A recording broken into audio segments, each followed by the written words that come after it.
I didn't draw anything for this one. No plan, no layout.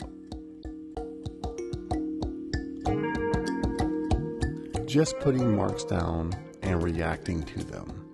Most people try to predict every step, but that's usually where things tighten up.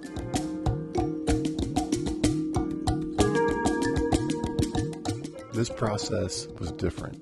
I just kept building off what was already there.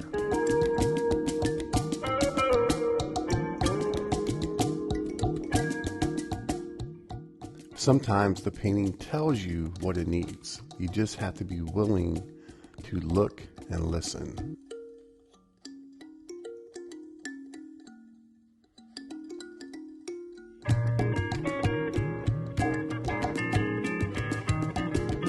You don't always need the perfect plan.